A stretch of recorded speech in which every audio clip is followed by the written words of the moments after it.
إن الحمد لله نحمده ونستعينه ونستغفره ونعوذ بالله من شرور أنفسنا ومن سيئات أعمالنا من يهد الله فلا مضل له ومن يضلل فلا هادي له أشهد أن لا إله إلا الله وحده لا شريك له وأشهد أن محمدًا عبده ورسوله أما بعد فإن خير الحديث كتاب الله وخير الهدي هدي محمد صلى الله عليه وآله وسلم وشر الأمور محدثاتها وكل محدثة بدعة وكل بدعة ضلالة أما بعد فأعوذ بالله السميع العليم من الشيطان الرجيم من همزه ونفخه ونفثه بسم الله الرحمن الرحيم قل إن كنتم تحبون الله فاتبعوني يحببكم الله ويغفر لكم ذنوبكم والله غفور رحيم رب اشرح لي صدري ويسر لي أمري واحلل عقدة من لساني يفقهوا قولي رب زدني علما سبحان ربك رب العزة عما يصفون وسلام على المرسلين والحمد لله رب العالمين. حضرات،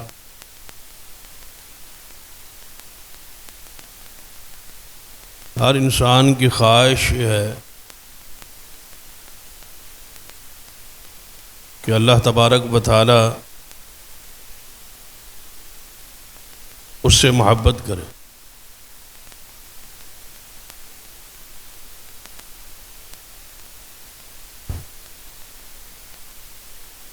تو لازم بات ہے کہ جب ہماری یہ خواہش ہے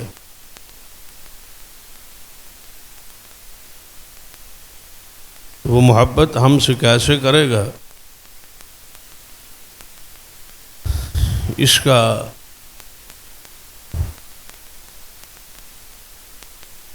حل یا اس کا طریقہ کار قرآن پاک میں موجود ہے. نبی رحمت صلی اللہ علیہ وسلم کے پاس چند لوگ آئے اور انہوں نے آپ سے آگے یہی سوال کی، یا رسول اللہ صلی اللہ علیہ وسلم، کوئی ایسا عمل بتا دیجیے، کوئی ایسا گر، کوئی ایسا طریقہ جس کو ہم اپنائیں تو اللہ تعالی ہم سے محبت کرے. نبی علیہ السلام ان کے سوال کو سنا تو آپ خاموش ہو، اور اسی وقت یہ آیت مبارکہ نازل ہوئی جو خطبہ مسنونہ میں پڑھی، قل ان کنتم تحبون اللہ فاتبعونی یحببکم اللہ. فرما دیجئے پیارے حبیب جناب محمد صلی اللہ علیہ وسلم، ان لوگوں سے کہہ دیجئے جو آپ سے پوچھ رہے ہیں، جو آپ سے سوال کر رہے کہ ان کنتم تحبون اللہ، اگر تم یہ چاہتے ہو، پسند کرتے ہو اللہ تعالیٰ تم سے محبت کرے، اگر تمہارا یہ سوال ہے، چاہت ہے، خواہش ہے، اس کا طریقہ کار کیا ہے؟ فاتبعونی، کہ تم سارے کے سارے خالص صرف میری ہی پیروی کیجیے، میری اتباع کیجیے. تو آگے فرمایا یحببکم اللہ، اگر تم خالص میری پیروی کرو گے تو اللہ تعالیٰ تم سے محبت بھی کرے گا، وَيَغْفِرْ لَكُمْ ذُنُوبَكُمْ، اور تمہارے گناہوں کو بھی معاف کر دے. ہر انسان کی یہی خواہش ہے کہ اللہ محبت کرے اور اللہ تعالیٰ ہمارے گناہوں کو معاف کرے. اس کے علاوہ اور کوئی ہماری خواہش، چاہت، تمنا نہیں. تو یہ دونوں چیزیں صرف ایک چیز میں پوشیدہ ہے، اور وہ کیا ہے؟ فاتبعونی، خالص اتباع ہو محمد مصطفیٰ صلی اللہ علیہ وسلم۔ اتباع کا معنی مفہوم کیا ہے؟ اتباع کسے کہتے؟ اتباع کا معنی ہے کسی کے پیچھے چلنا، اس کے نقش قدم پہ چلنا، ان کے قدموں کے نشانات پر چلنا، نہ ان سے آگے نہ ان سے پیچھے، نہ دائیں نہ بائیں، بالکل ان کے قدموں پر جو ان کے نشانات ہیں، جو ان کے آثار ہیں، جو ان کی سنت ہے، جو ان کا طریقہ ہے، ہو بہو اس کے مطابق کوئی بھی عمل ہو تو اس سے اتباع ہے۔ شریعت میں اصل جو مطلوب اور مقصود ہے وہ اتباع رسول صلی اللہ علیہ وسلم۔ قرآن پاک میں بھی دوسرے مقام پہ ارشاد ہے وَمَا أَرْسَلْنَا مِن رَّسُولٍ إِلَّا لِيُطَاعَ بِإِذْنِ اللَّهِ، کہ ہم رسول کو بھیجتے ہی صرف اس لیے کہ ان کی اللہ کی اذن سے اتباع کی جائے، اطاعت کی جائے۔ رسول اللہ صلی اللہ علیہ وسلم کا آنے کا مقصد اطاعت ہے۔ کیوں بھیجے گئے رسول؟ کہ ان کی اطاعت کی جائے، ان کی پیروی کی جائے۔ اگر ایک امتی نے اپنے رسول کی پیروی نہیں کری تو گویا اس شخص نے رسول کو رسول ماننے کا حق ادا نہیں کیا۔ رسول کو رسول ماننے کا پہلا حق ہی یہ ہے کہ ان کی اتباع کی جائے، ان کی اطاعت کی جائے۔ اطاعت کے بغیر جو محبت ہے، اطاعت کے بغیر جو پیار ہے، اطاعت کے بغیر جو دعویٰ ہے محبت کا، وہ کھوکھلا ہے، خالی ہے، اس کی کوئی حیثیت۔ اتباع اگر محبت رسول ہے تو اس کے لیے ضروری ہے کہ اس میں اتباع ہو، اس میں اطاعت ہو۔ ملے گا کیا، نصیب کیا ہوگا؟ جو ہمارا اصل مقصود ہے، فرمایا وَإِن تُطِيعُوهُ، اگر تم پیروی کرو گے، اطاعت کرو گے جناب محمد صلی اللہ علیہ وسلم کی، تہتدوا، اللہ فرماتے ہیں تم ہدایت پا جاؤ، ہدایت یافتہ ہو جاؤ۔ جو تم چاہتے ہو کہ سیدھا راستہ ملے وہ اتباع میں، جو تم چاہتے ہو اللہ کی محبت نصیب ہو وہ اتباع رسول میں ہے، جو تم چاہتے ہو کہ گناہ معاف ہوں وہ پیغمبر کی اتباع میں ہے۔ اتباع، پیروی، نقش قدم، آپ کے پیچھے پیچھے چلنا، جو آپ نے کیا وہ کرنا، جو آپ نے نہیں کیا اس کو نہ کرنا، یہ دونوں چیزیں لازم ہے۔ ہم یہ سمجھتے ہیں کہ جو حضور نے کیا ہے وہ تو کرنا سنت ہے، اور جو حضور نے نہیں کیا اس کو نہ کرنا بھی سنت ہے۔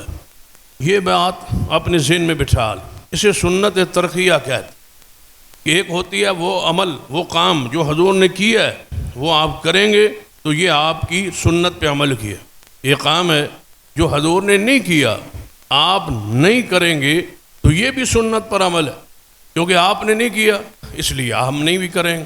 اسے سنت ترقیہ کہتے ہیں۔ دونوں لحاظ سے اتباع کامل اور مکمل ہوتی، جو کیا وہ کرنا سنت ہے، اور جو نہیں کیا اس کو نہ کرنا بھی سنت ہے، اس کو چھوڑ دیں۔ اس وجہ سے کہ رسول اللہ نے نہیں کیا، ضرورت تھی، وقت تھا، آپ موجود تھے، لیکن آپ نے وہ کام نہیں کیا تو نہ کرنا بھی سنت ٹھہرا۔ دونوں لحاظ سے آپ کی اتباع اور پیروی کرنی۔ اتباع جو ہے وہ محدثین کرام نے 6 انداز سے ضروری قرار دی ہے۔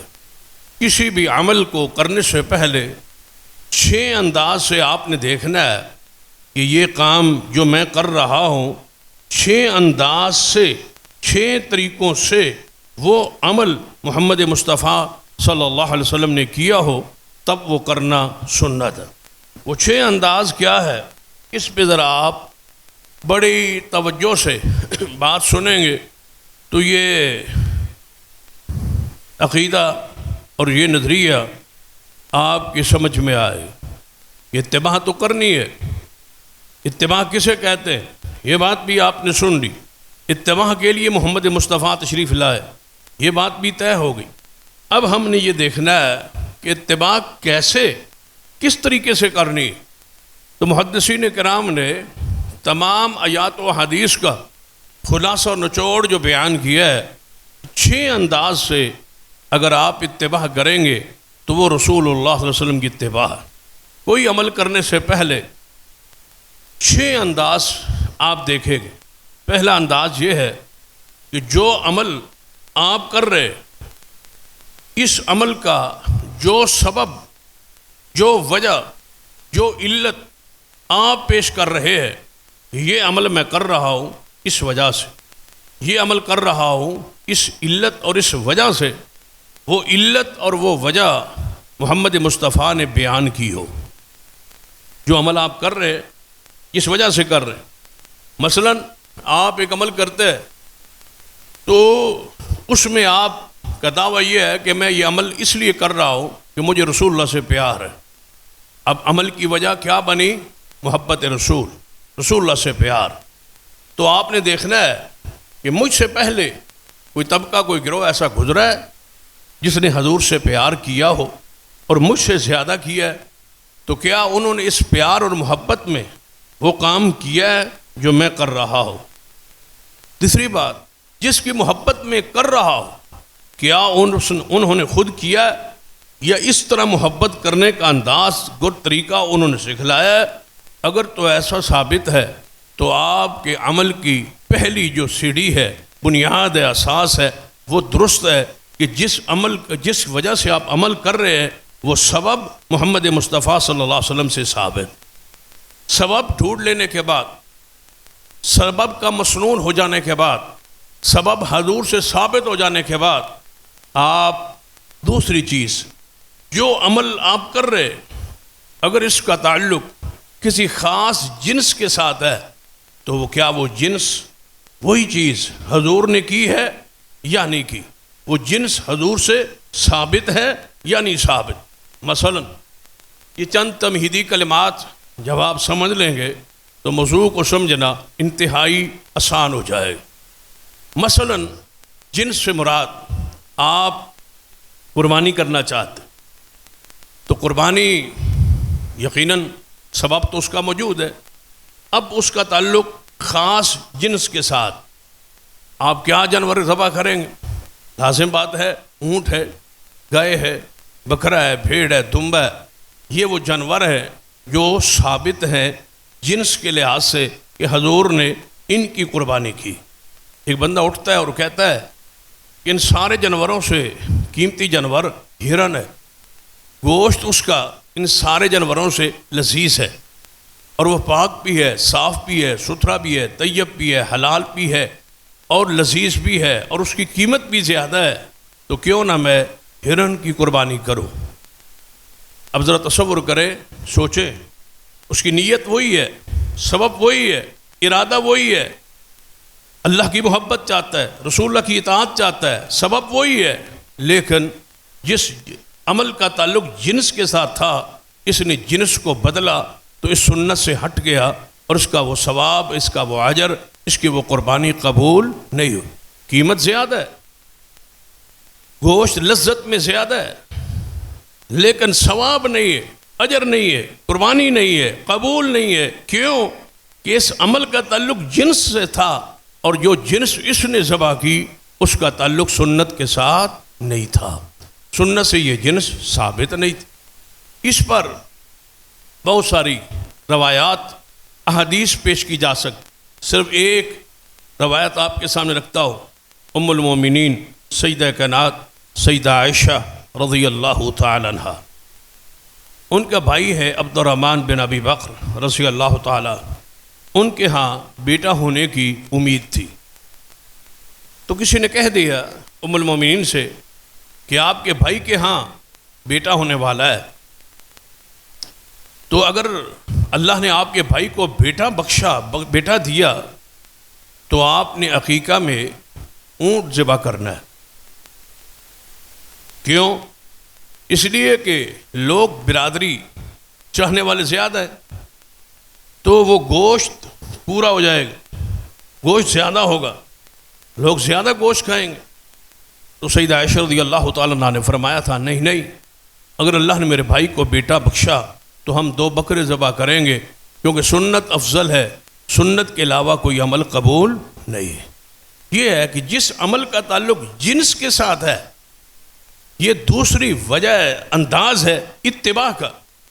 اور تیسری بات کہ جو عمل آپ کر رہے اس کی وہ کیفیت، جو طرح وہ اس کا طریقہ، اس کی حالت، اس کی ترتیب، اس کی کیفیت، اس کے اندر چیزوں کا وہ استعمال، وہ انداز، وہ طریقہ بھی محمد مصطفیٰ صلی اللہ علیہ وسلم سے ثابت ہو، تب وہ عمل آپ کا اتباع کے اندر آئے، پیروی کے اندر آئے، کیفیت بھی وہی ہو۔ مثلا آپ نماز اب جمعہ کے لیے آئے، اگر ہم تھوڑی سی ترتیب اس کی بدل دیں کہ ہم نماز پہلے کر لیں اور خطبہ بعد میں کر لیں، ترتیب بدل گئی، کیفیت بدل گئی، تو یہ جمعہ نہ ہوا، ثواب بھی نہ ہو۔ عمل وہی ہے، نماز سے پہلے خطبہ ہے، ہم نماز کے بعد کر لیتے، تھوڑی سی ترتیب کو بدل لیتے، تو کیا خیال ہے ثواب ملے گا یا گناہ ملے؟ واعظ بھی ہوا ہے، تقریر بھی ہوئی ہے، قرآن بھی پڑھا ہے، احادیث بھی پڑھی ہے، واعظ ہو گئے، نصیحتیں ہو گئی ہیں، لیکن کیفیت بدل گئی، انداز بدل گیا، طریقہ بدل گیا، ترتیب بدل گئی، تو یہ عمل نہ رہا، ثواب نہ رہا، اس لیے کہ پیغمبر نے جب بھی خطبہ دیا تو جمعے سے پہلے۔ اب عید کا خطبہ ہے وہ نماز کے بعد، اگر کوئی پہلے دینا شروع کر دے تو اس کا عمل اتباع سے ہٹ گیا۔ بھائی دین اتباع کا نام ہے، یہ اپنی عقل اور سوچ اور اپنی مرضی اور اپنی ضرورت کے مطابق اس کو ڈھالا نہیں جا سکتا، یہ اتباع ہے، پورا دین اسلام اتباع کا نام، بس اتباع کریں، پیروی کریں، کیفیت وہی رہے گی، ترتیب وہی رہے گی۔ وہ حدیث کتنی مشہور ہے کہ نبی علیہ الصلوۃ والسلام کے زمانے میں اس شخص نے مسجد نبوی میں آ کے نماز پڑھی تھی، تو حضور کی ترتیب کیفیت سے اس نے اپنی نماز کی حیت کو بدل دیا تھا، تو رسول اللہ صلی اللہ علیہ وسلم نے کیا فرمایا تھا؟ جا دوبارہ نماز پڑھ، تیری نماز نہیں ہوئی۔ کیفیت بھی وہی ہو جو محمد مصطفیٰ صلی اللہ علیہ وسلم سے ثابت۔ اور چوتھی چیز اتباع میں، اگر اس عمل کا تعلق مقدار، تعداد کے ساتھ ہے تو تعداد بھی وہی ہو۔ یہ چوتھی چیز ہے اتباع میں، کہ مقدار بھی وہی ہو، تعداد بھی وہی ہو۔ مثلا ہم نے جمعے کے خطبے 2 دینے، اگر کوئی کہ ایک خطبے میں اکتفا کر لوں، ایسا نہیں ہو سکتا۔ اگر کوئی شخص کہے کہ فرائض جمعہ 2 ہیں تو میں 4 رکعت پڑھ لوں، ایسا نہیں ہو سکتا۔ اگر کوئی بندہ کہے کہ ظہر کے فرائض جو ہیں وہ 4 ہیں، میں 2 پڑھ لوں، 3 پڑھ لوں، 6 کر لوں، نہیں، مقدار وہی، تعداد وہی۔ جس طرح سیدہ کائنات ام المومنین امی عائشہ صدیقہ رضی اللہ تعالیٰ عنہ سے پوچھا گیا تھا کہ نبی اکرم صلی اللہ علیہ وسلم ماہ رمضان میں کتنی رکعات پڑھتے تھے؟ تعداد پوچھی تھی، مقدار پوچھی تھی، سیدہ عائشہ نے فوری جواب دیا، ما کان یزید رمضان ولا فی غیرہ، ماہ رمضان ہوتا یا غیر رمضان ہوتا، حضور نے کبھی 11 رکعات سے زیادہ نہیں پڑھی۔ تعداد کو فوری بیان کر دی، مقدار کو فوری بیان کر دیے۔ نبی علیہ الصلوۃ والسلام نے نماز فرائض کے بعد 33 مرتبہ سکھلایا ہے سبحان اللہ، اور 33 مرتبہ الحمدللہ، 34 مرتبہ اللہ اکبر۔ اگر کوئی شخص کہے کہ میں اس ترتیب کو بدلتا ہوں، 34 مرتبہ سبحان اللہ کہتا ہوں، تو ایک گنتی کا صرف ایک بھی بڑھانے کی اجازت نہیں، مقدار وہی جو حضور نے بیان کی، اپنی مرضی اس پہ نہیں ہو سکتی۔ اور ساتھ ساتھ یہ بات بھی ذہن میں رکھیں کہ دین جو ہے یہ اتباع کا نام، پیروی کا نام، اس میں اپنے عقل کو بھی داخل نہیں کیا جا سکتا۔ مثلا ایک بندہ بیٹھ جائے کہ ظہر کی نماز جو ہے وہ سری ہے، پورے ہفتہ ہم ظہر کی نماز پڑھتے ہیں اور وہ کیا پڑھتے ہیں؟ سری، پوشیدہ، آہستہ، اور 4 رکعت۔ اور جمعے کی نماز 2 رکعت ہے اور وہ جاری۔ کوئی بندہ کہے عام ظہر کی نماز تو سری ہے، جمعہ جاری کیوں ہے؟ اس پر مجھے دلیل دے۔ تو کیا ہے؟ کیا دلیل ہے اس پر؟ کیا دلیل دیں گے اس پر؟ کیا علت بیان کریں گے؟ کیا وجہ بیان کریں گے؟ کوئی وجہ نہیں ہے، وجہ یہی ہے کہ دین اتباع کا نام ہے، محمد مصطفیٰ نے ایسے کیا ہے، ہم ایسے کریں۔ بھئی زور سری کیوں ہے؟ عصر کی نماز آہستہ کیوں ہے، سری کیوں ہے؟ مغرب کی 3 رکعات کیوں ہیں، 4 کیوں نہیں؟ مغرب کی پہلی 2 جہری کیوں ہیں، آخری 1 سری کیوں ہے؟ عشاء کی پہلی 2 جہری کیوں ہیں، آخری 2 سری کیوں ہیں؟ اس کی وجہ کیا ہے؟ اس کی وجہ صرف یہی ہے، سب سے بڑی حکمت یہ ہے کہ مصطفیٰ نے ایسے کیا ہے. بس دین اتباع کا نام ہے، اس میں عقل کے گھوڑے نہ دوڑیں کہ ایسا کیوں نہیں ہوا، ایسا کیوں ہوا، ایسا کیوں کیا گیا، ایسا کیوں نہیں کیا گیا. یہ آپ کون ہوتے ہیں پوچھنے والے؟ دین اتباع کا نام ہے، جو مصطفیٰ نے کیا وہ کرتے جائے. سیدہ کائنات ام المومنین امی عائشہ صدیقہ رضی اللہ تعالیٰ عنہا سے پوچھا گیا کہ جب عورت ایام میں چلی جاتی ہے، عورت کی فطری ایام جو ہر مہینے میں ناپاکی کے ایام آتے ہیں، ان ایام میں جب عورت چلی جاتی ہے تو جب وہ ایام ختم ہوتے ہیں، عورت پاکیزہ ہوتی ہے، تو اگر ماہ رمضان کے روزے اس پر ہوں تو وہ روزے بعد میں رکھتی ہے، قضا دیتی ہے، لیکن نماز جو ہے اس کی قضا نہیں دیتی. نماز 7 دن گئی، عورت نے پاک ہو کے دوبارہ نماز 7 دنوں کی نہیں پڑھنی، لیکن روزے گئے تو روزے بعد میں عورت نے رکھنے، اس کی قضا ہے، نماز کی قضا ہی نہیں. اب نماز افضل ہے، نماز ضروری ہے، نماز روزوں سے افضل ہے، اولا ہے، شان میں، درجے میں، مقام میں. تو سیدہ کائنات سے پوچھا گیا کہ اس کی وجہ کیا ہے؟ کہ روزے کی قضا تو ہے لیکن نماز کی قضا نہیں ہے عورت پر، اس کی کیا وجہ ہے؟ امی عائشہ صدیقہ نے کیا جواب دیا؟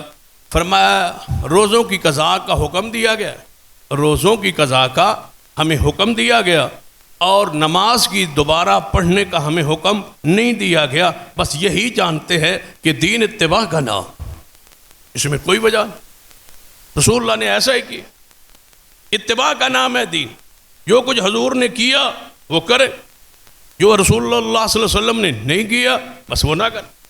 عقل آپ کو کچھ کہتا ہے، دماغ کچھ کہتا ہے، بھئی آپ متبع، آپ غلام ہیں، آپ مقتدی ہیں، آپ مرید ہیں، رسول اللہ آقا ہیں، آپ اپنی مرضی نہیں کر سکتے. اتباع کی، جب اتباع کی وجہ سے اللہ محبت کرتا ہے، اتباع کی وجہ سے گناہ کی معافی مل رہی ہے، اتباع کی وجہ سے جنت نصیب ہو رہی ہے، تو بتاؤ تمہارا مقصود ہی یہ ہے.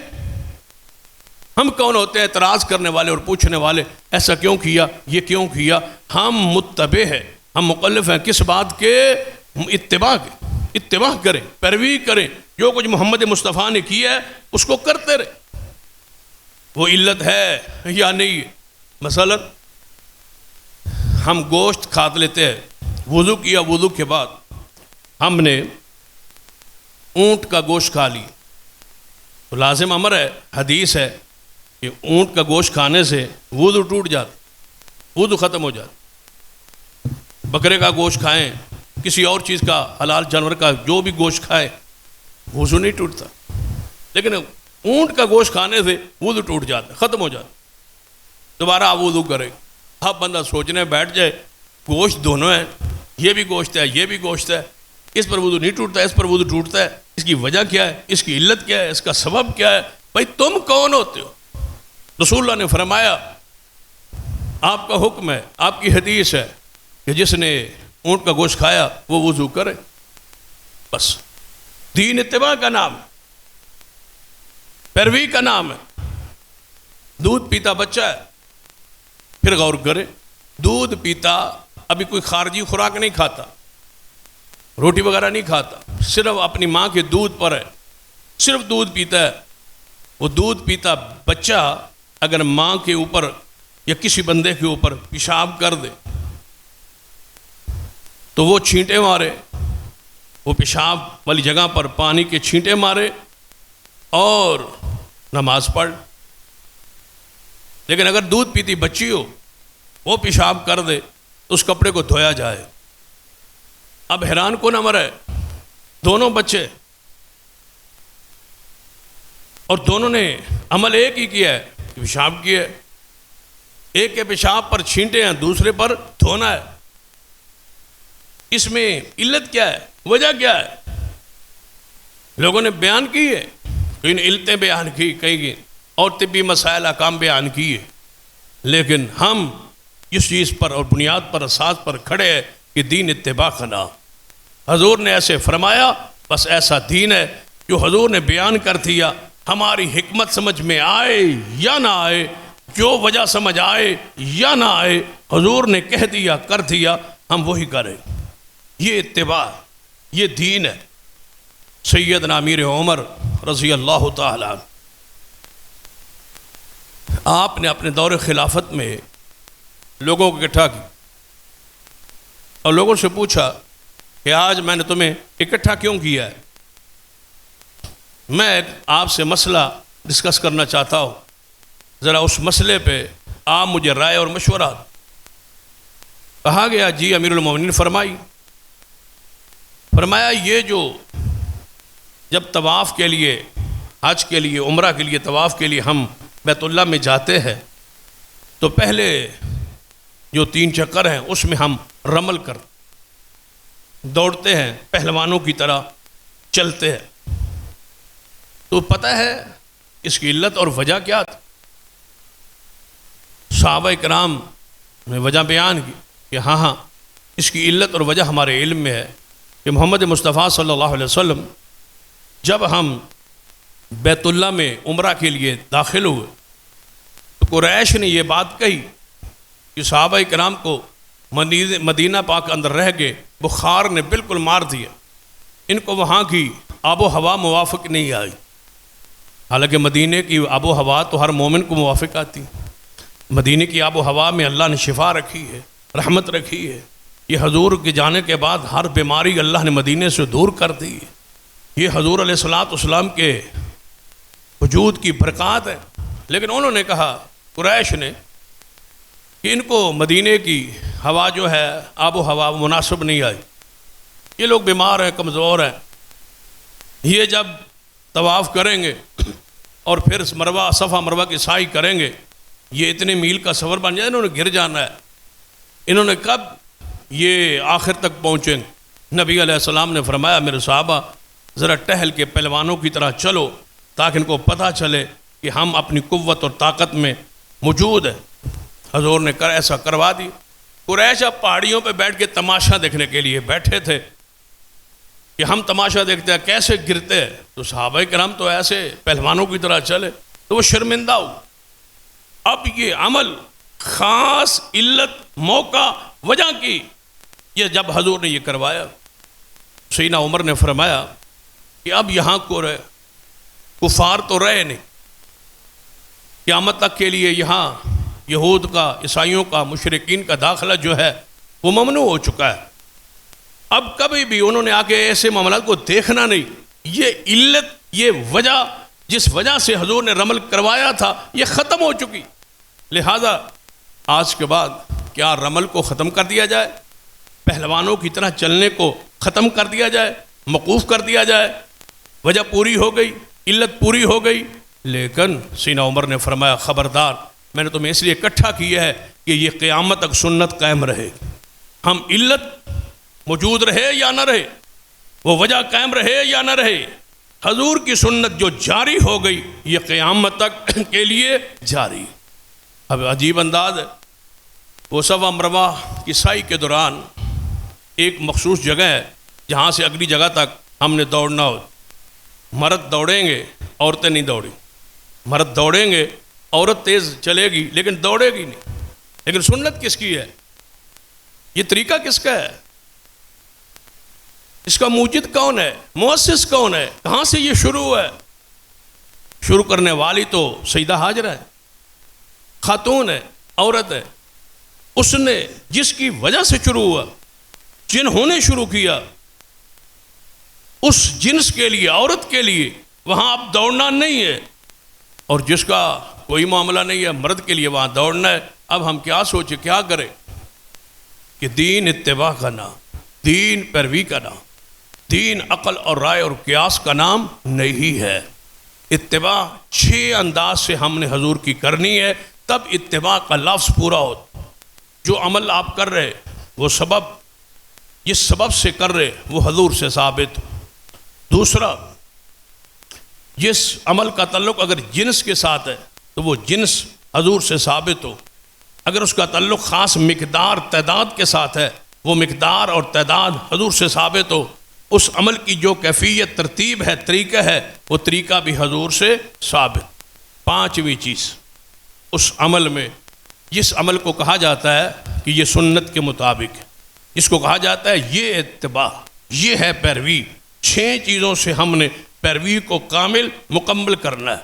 4 چیزیں سمجھ آئیں، 5ویں چیز اگر اس عمل کا تعلق کسی خاص وقت، مہینے اور زمانے کے ساتھ ہے تو وہ زمانہ، وہ وقت، وہ دن حضور سے ثابت ہو۔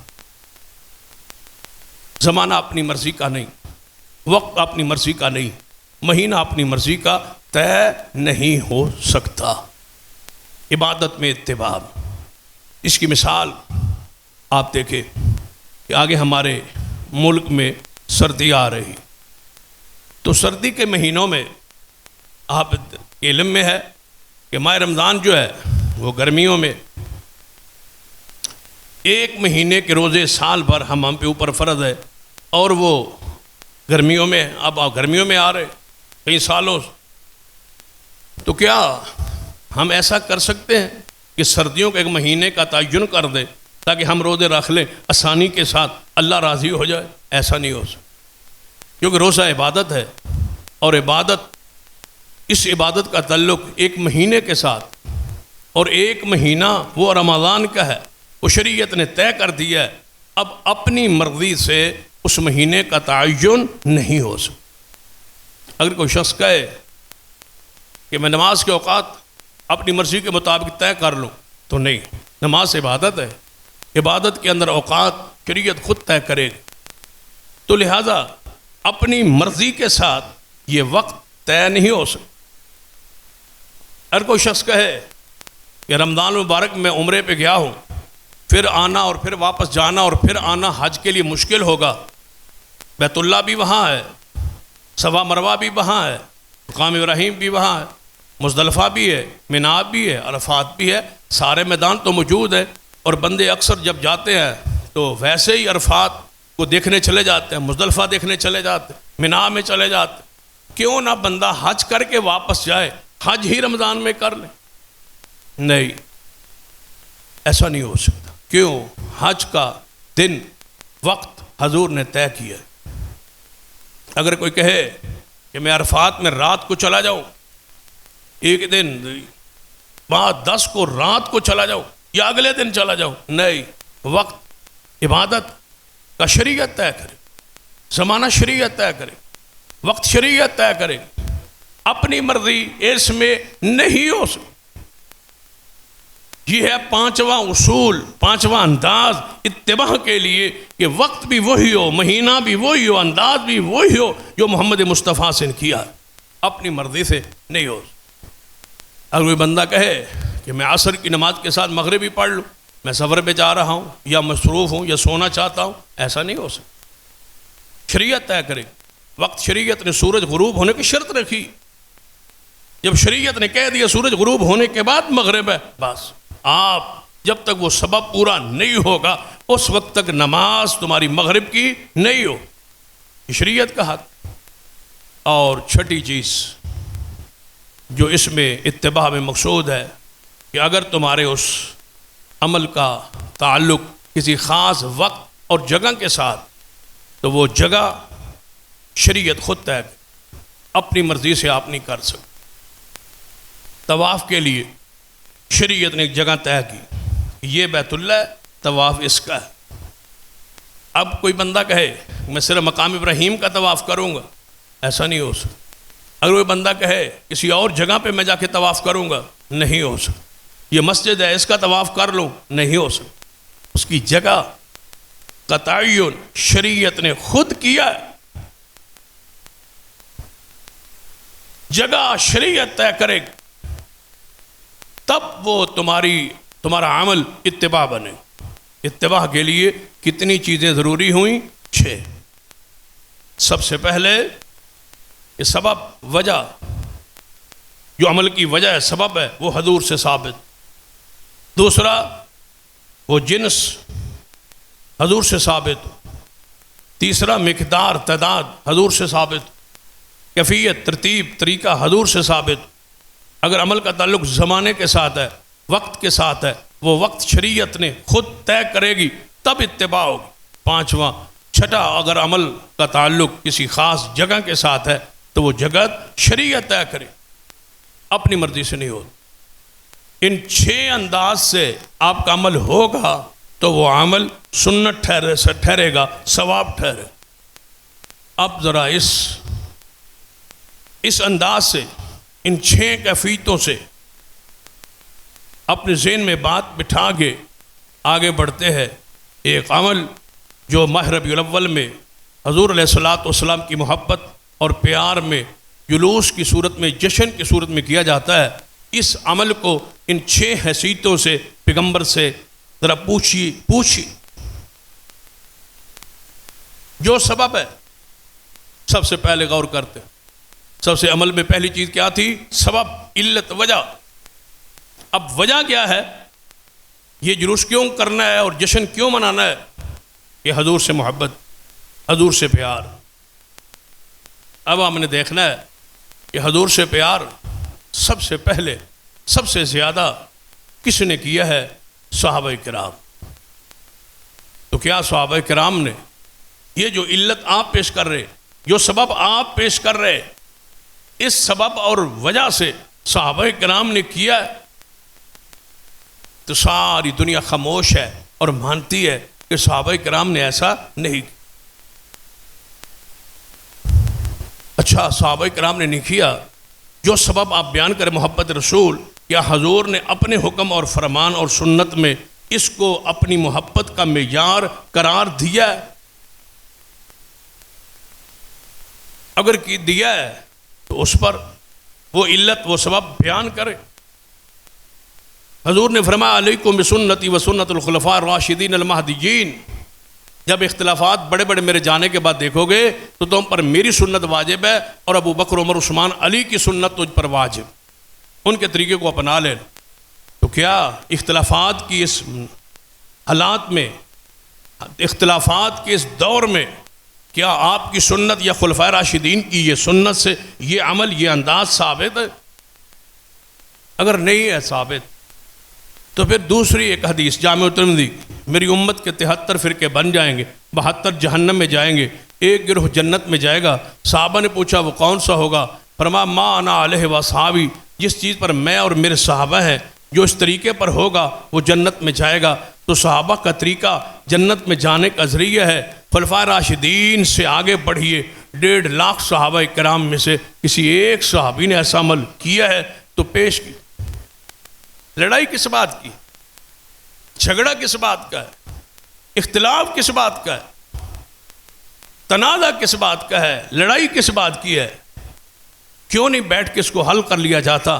یہ کیا 1.5 لاکھ صحابہ کرام میں سے کسی نے ایسا عمل کیا؟ اگر کوئی آج بندہ کہے یہ مسئلہ تو قرآن سے ثابت ہے اور حدیث سے ثابت، ایک بندہ ممبر پہ کھڑے ہو کے کہتا ہے یہ جشن میلاد قرآن سے اور حدیث سے ثابت ہے، وہ کیا سمجھ آ رہا ہے؟ وہ کیا کہہ رہا ہے کہ حضور نے نہیں کیا، صحابہ کرام نے نہیں کیا، لیکن قرآن میں ہے، حدیث میں ہے. اس کا معنی کیا ہوا؟ نہ قرآن کو حضور سمجھ پائے اور نہ صحابہ سمجھ پائے. نہ اس قرآن میں ہوتا تو صحابہ نہ کرتے. 1000 آیت بھی کوئی بیان کرے قرآن سے اور کہے کہ یہ جشن ثابت ہے، یہ جشن ثابت ہے، ہم ایک ہی جواب دیں گے، اگر قرآن میں ثابت ہوتا تو محمد مصطفیٰ اور صحابہ کرام کرتے. وہ کون سی آیت ہے جس پر صحابہ نے عمل نہیں کیا؟ وہ کون سی آیت مبارکہ ہے جس پر حضور نے خود عمل نہیں کیا؟ کان خلق القرآن، آپ کے کردار ہی قرآن ہے. جو کچھ قرآن ہے وہی آپ کی ذات ہے. اس کا معنی یہ ہے کہ جس نے حضور کو دیکھنا وہ قرآن دیکھے. قرآن کی آیت کا ہر آیت کا مصداق عمل کے لحاظ سے محمد مصطفیٰ صلی اللہ علیہ وسلم. یہ کیسے ہو سکتا ہے؟ قرآن سے تو ثابت ہو، حدیث سے تو ثابت ہو، صحابہ کرام نے یہ عمل نہ کیا ہو، یہ ہو ہی نہیں سکتا. ان کا ایمان تو معیار ہے، ان کا عمل تو معیار ہے، ان کا طریقہ تو ہمارے لیے معیار ہے، ان کو سمجھ نہیں آئی اور آپ کو سمجھ آ گئی۔ جو آیت صحابہ نہیں سمجھ پائے نعوذ باللہ وہ تم سمجھ پائے ہو۔ جس آیت سے یہ عمل ثابت ہوتا ہے وہ صحابہ اکرام نے سمجھ کے اس پر عمل کیوں نہیں؟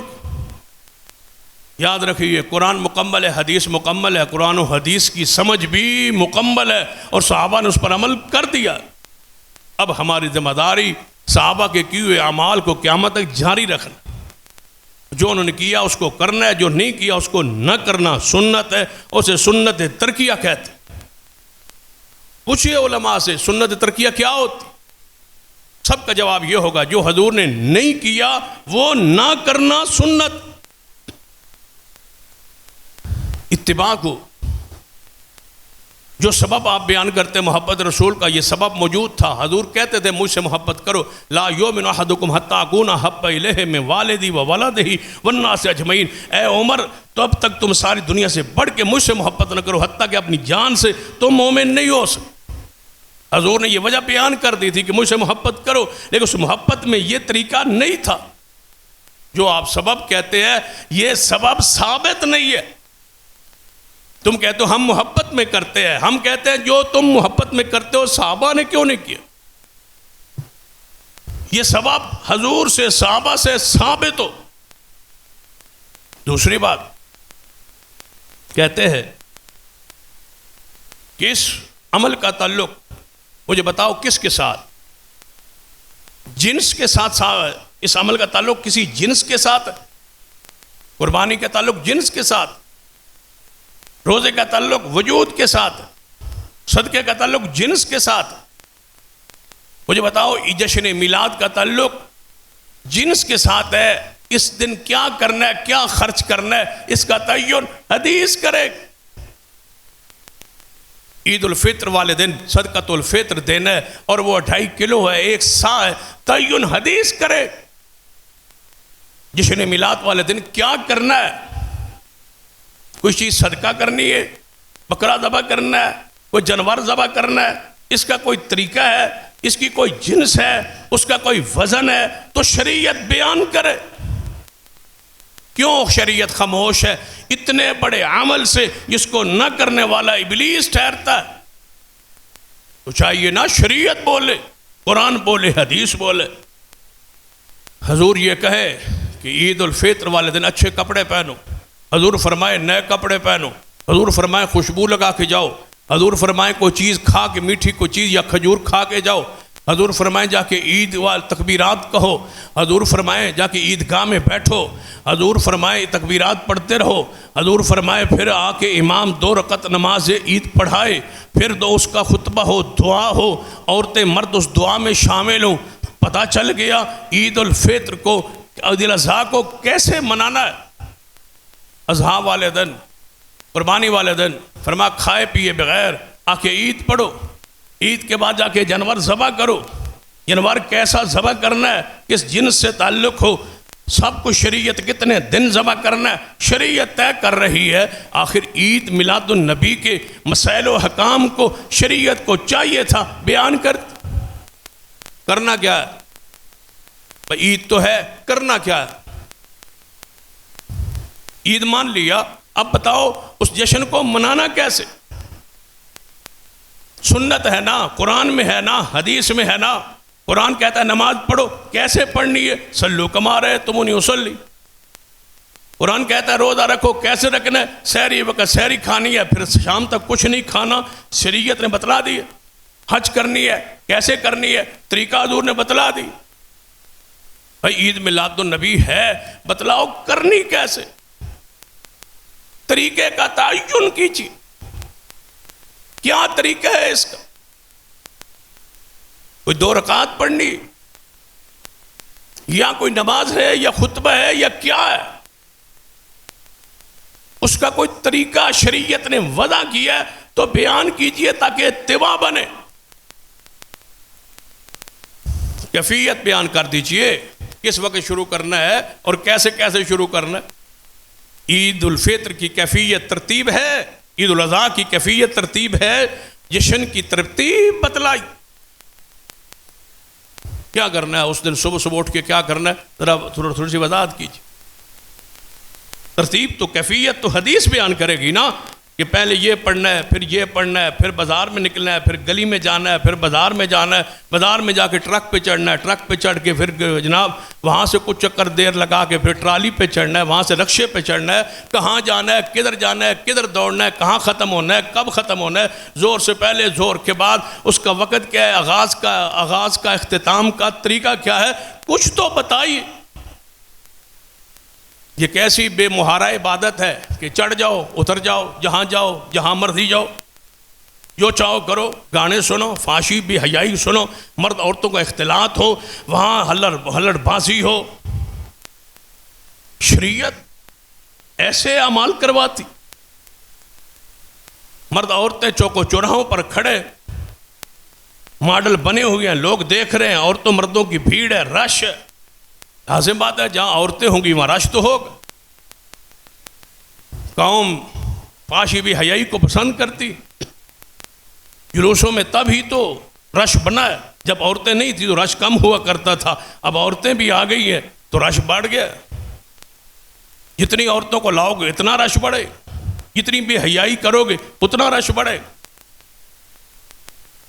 لیکن کم از کم یہ تو کہہ دو نا کہ جو نہیں کر رہے وہ شرافت کی وجہ سے، حیا کی وجہ سے، ادب کی وجہ سے، سنت کی وجہ سے، شریعت کی وجہ سے نہیں کر۔ شیطان نو تو نہ کہو، شیطان تو وہ ہے جو بھاگ رہا ہے، شیطان تو وہ ہے جو مرد عورتوں کا اختلاط کر رہا ہے، جو گھر میں بیٹھ کے حضور پہ درود پڑھتا ہے، نماز پڑھتا ہے، حیا و شرم سے عورتیں مرد کو باہر نہیں لے آتا، وہ شیطان سوائے ابلیس کے سبھی جہاں میں خوشیاں منا رہے۔ کوئی مقدار ہے، کوئی تعداد، کوئی طریقہ، کوئی وقت۔ نماز کہاں پڑھنی ہے بھائی؟ مسجد میں۔ عید کہاں پڑھنی ہے بھائی؟ عیدگاہ میں۔ جشن کہاں منانا ہے بھائی؟ کوئی جگہ۔ طواف کہاں کرنا ہے جی؟ بیت اللہ میں۔ جشن میلاد منانا ہے کہاں بھائی؟ کوئی جگہ، بازار، کوئی جگہ کا تعین، کوئی وقت کا تعین۔ 6 انداز سے اتباع ہوتی ہے، 6 کے 6 انداز جشن میلاد میں موجود نہیں ہے، تو ہم کیسے اس کو سنت اور دین اور شریعت مان لیں؟ کیسے اجر مان لیں؟ کیسے ثواب مان لیں؟ کیسے دین مان لیں؟ ہم پہلے بھی یہ لوگوں سے پیغام دیا کرتے تھے، آج بھی دے رہے، یہ بدعت سنت نہیں، یہ سنت ترکیہ ہے، اس کو چھوڑنا واجب ہے۔ کیوں کہ حضور نے اور صحابہ نے نہیں کی۔ جو کام حضور نے نہ کیا ہو، نہ کرنا، وہ سنت ہوتا ہے۔ تبا تابعین کا دور، خیر الناس کرنی ثم الذین یلونہم ثم الذین یلونہم، بہترین زمانے میرے زمانے کے بہترین لوگ ہیں، پھر میرے بعد، پھر ان کے بعد۔ یہ سارے خیر القرون، خیر الناس، یہ محروم رہے سنت۔ اور میں اس کو اس انداز میں بیان کیا کروں کہ قیامت کا دن ہوگا، قیامت کے دن اللہ کے سامنے سب کے اعمال نامے کھولنے، حضور کا بھی، صحابہ کرام کا بھی، تابعین کا بھی، اور عام بندوں کا، ہم جیسے سب گناہگاروں کا اعمال نامہ کھولے۔ تو یہ کیا کہے کہ یا اللہ تیرے نبی نے نیکیاں کی ہے، کمال کی ہے، جن کے پورے عمل نامے میں ایک بھی گناہ نہیں، نیکیاں ہی نیکیاں، خیر ہی خیر ہے، بھلائی ہی بھلائی ہے، دین ہی دین ہے، یہ اللہ تیری اطاعت ہی اطاعت ہے۔ تیرے نبی کا عمل نامہ معصوم عمل نامہ ہے، لیکن اے اللہ ایک کام جو تیرا نبی نہیں کر سکا وہ ہم کر کے آئے ہیں، نعوذ باللہ۔ دیکھ تیرے نبی نے اپنی ولادت کا اور تیرے نبی کے صحابہ نے اپنے نبی کی ولادت کا جشن نہیں منایا، ہم وہ کام کر کے بھی آئے ہیں جو تیرے رسول نے نہیں کیا۔ لا تقدموا بین یدی اللہ ورسول، رسول اللہ سے آگے بڑھنا چاہتے ہو؟ یہ سارا دن بندہ اتنا خرچ کرے، اتنی محنت کرے، اتنی کوشش کرے، سارا دن جلوس کے ساتھ پیدل چلے، عقل کے خلاف بندے کہتے ہیں نا ثواب نہیں ملے گا۔ یہ کیسے ہو سکتا ہے ثواب نہ ملے؟ یاد رکھیے وہ مشقت جو تم اٹھا رہے ہو اس کا ثابت ہونا بھی ضروری.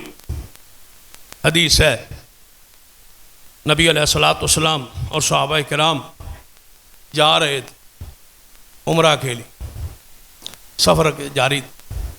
ایک شخص کو دیکھا کہ وہ پیدل چل رہا ہے، پیدل جا رہا ہے، سواری پہ نہیں ہے، پیدل جا رہا ہے. اس کو پانی پلاتے ہیں وہ پانی نہیں پیتے، کھانا کھلاتے ہیں کھانا نہیں کھاتے. آخر کار گر پڑا. صحابہ کرام اکٹھے ہو گئے. حضور نے پوچھا کیا ہوا؟ فرمایا یا رسول اللہ صلی اللہ علیہ وسلم فلاں فلاں شخص جو ہے صحابی وہ گر گئے. کیا ہوا؟ بلاؤ اس کو. صحابہ کو بلایا گیا، پوچھا گیا کیا ہوا اس کو؟ فرمایا یا رسول اللہ صلی اللہ علیہ وسلم اس نے نظر مانی تھی کہ بیت اللہ کی طرف پیاسا جاؤں، سارے سفر میں پانی نہیں پیوں، کھانا نہیں کھاؤں، دھوپ پہ چلوں گا اور پیدل چلوں بیت اللہ کی طرف، دربار کی طرف نہیں، بیت اللہ کی طرف، کسی عرس اور میلے کی طرف نہیں، بیت اللہ کی طرف پیدل ننگے پاؤں چلوں، دھوپ میں بیٹھوں گا، چھاؤں سائے میں نہیں بیٹھوں. حضور نے فرمایا اس کو کہہ دو تیری اس مشقت کا کوئی اجر و ثواب نہیں ہے، دین اسلام تیری اس مشقت سے بری ہے. سواری پر سوار ہو یہ دین ہے، کھانا کھا پانی پی یہ دین ہے، بھوکا پیاسا رہ کے جان بوجھ کے مشقت میں ڈالنا یہ دین نہیں ہے، دین اس سے بری ہے. عقبہ بن عامر رضی اللہ تعالی، ان کی بہن جا رہی عمرہ کے لیے ننگے پیر، اور کہتی ہے راستے میں کانٹے چوبیں گے، پتھر چوبیں گے، اللہ اجر دے گا، ثواب دے گا. حضور نے فرمایا اے عقبہ اپنی بہن کو کہہ دے دنیا جائے گی ثواب لے کے آئے گی، تو جائے گی اللہ کا غصہ لے کے واپس پلٹے گی. اللہ تیری نظر سے بری ہے، رب کو کوئی ضرورت نہیں ہے تیری نظر کی. ایسی مشقت، ایسا خرچ، کروڑوں خرچ کر دو، ثواب نہیں. ثواب کے لیے ضروری ہے اتباع ہو، اور اتباع کے لیے ضروری ہے 6 کیفیتوں سے اتباع ہو، تب اتباع. جتنا مرضی خرچ کر دو، جتنی مرضی گلیاں صاف کر دو، جتنا مرضی چونا بکھیر دو، جتنا مرضی گلیاں سجا دو، ثواب نہیں. ثواب اس دن ملے گا جب اس عمل پر مصطفیٰ کی مہر ہو. حضور نے کیا ہوگا ثواب، صحابہ نے کیا ہوگا ثواب ہے. حضور نے صحابہ نے نہیں کیا ثواب نہیں. کروڑوں اربوں کھربوں روپے خرچ. جس ملک میں سیلاب کی کیفیت، جس ملک میں ہزاروں لوگ لاکھوں لوگ بے گھر ہو گئے ہوں، اس قوم اس ملک کے بازاروں پر خرچ بغیر کسی وجہ، بغیر ثواب، بغیر دین کے، بغیر شریعت، بغیر اتباع کے، قیامت والے دن کیا پوچھا نہیں جائے؟ چراغاں کیا جائے گا. مجھے بتلاؤ اسلام میں چراغاں کرنا ہے یا مجوسیوں کے مذہب میں چراغاں ہے؟ آنکھ کے پجاری کون ہے؟ آنکھ کی روشنیاں کون کرتے؟ حضور نے کبھی کسی خوشی کے موقع پہ چراغاں کا حکم دیا ہو؟ تیل کی بتیاں اس وقت موجود تھی، چھتوں پر چراغاں ہو سکتا تھا، نہیں ہوا. یہ مجوسیوں کا مذہب ہے، اسلام نہیں ہے، دین نہیں. اللہ کی پناہ یہ کہیں کہ ہم ان سے متاثر ہیں، دین نہیں ہے، شریعت نہیں. نبی علیہ السلام کس چیز کا نام ہے؟ اتباع. ہاں جو مشقت ثابت ہو. بنو سلمہ کے لوگ آئے، یا رسول اللہ ہم اپنا گھر مسجد نبوی کے قریب لانا چاہتے ہیں تاکہ نماز میں آسانی ہو، ہمارے گھر تھوڑے سے دور ہے، مشقت ہوتی ہے آنے جانے میں. حضور نے فرمایا وہیں روکے رہو، اللہ تمہارے قدموں کے نشانات پر تمہیں اجر و ثواب دے گا. یہ ہے وہ مشقت جو اسلام میں ہے، دین میں ہے، وہ نماز کے لیے. فتح مکہ کا سفر ہے، راستے میں ماہ رمضان تھا آپ کے علم میں.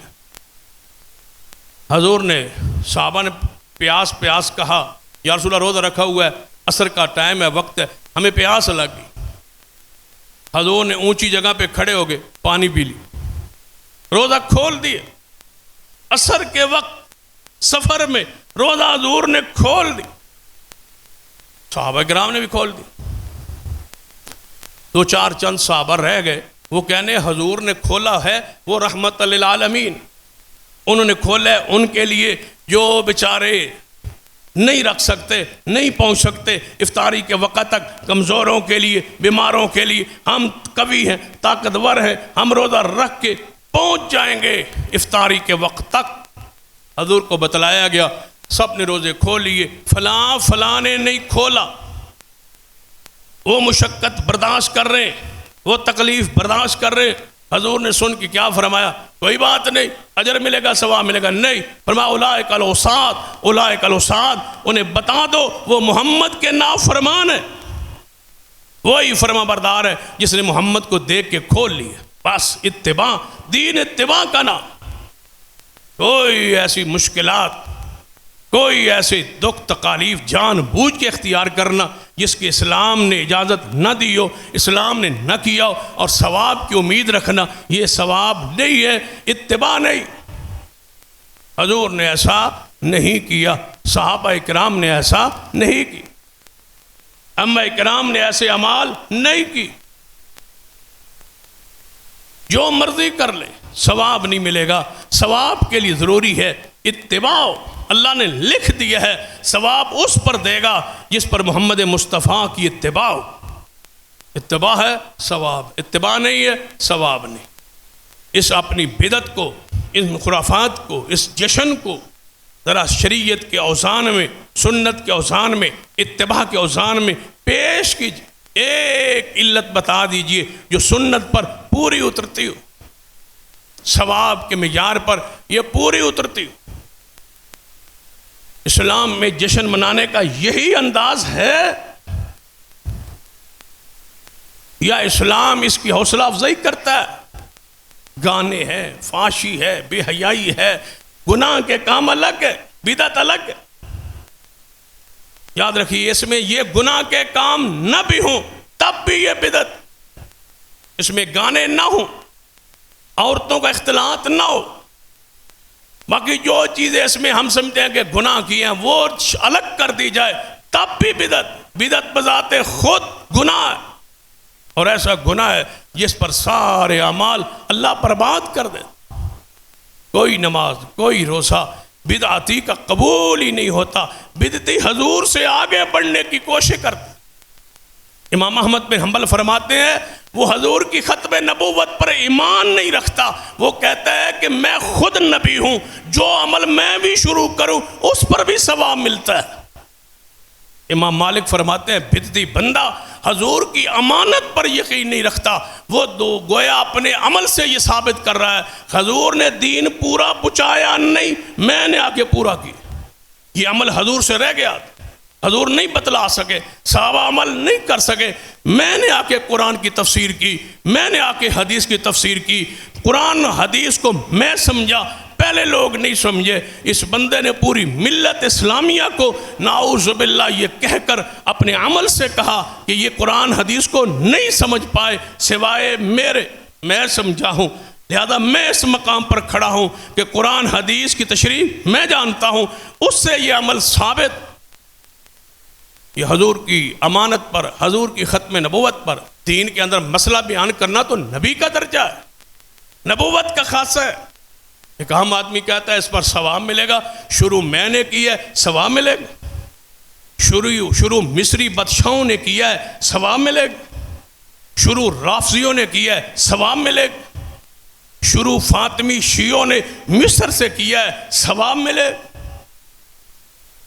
بیان کرو تاریخ کب سے یہ شروع ہے، لے جاؤ پیچھے تاریخ، نماز کی تاریخ حضور تک جاتی ہے، روزے کی تاریخ حضور تک جاتی ہے، سارے اعمال دین کی تاریخ حضور تک پہنچتی ہے۔ اس عمل کی تاریخ شروع کرو آج سے کہاں تک جاتی ہے؟ ٹھیک 50 سال پہلے یہ 12 وفات ہوا کرتا تھا، گویا تاریخ پاکستان میں ہی ختم ہو، پاکستان کی تاریخ تو یہی ختم ہے۔ مورخین نے سب سے زیادہ مصر کے فاطمی شیعوں تک اس بات کو لے گئے کہ انہوں نے اس کو شروع کی، اس سے آگے یہ نہیں۔ لہذا اپنے آپ کو بدعات سے خرافات سے محفوظ رکھیے، سنت پر قائم رہیے۔ اللہ مجھے اور آپ کو توفیق عطا فرمائے۔ اقول قولی ھذا واستغفر اللہ لی ولکم ولسائر المسلمین وآخر دعوایا الحمدللہ۔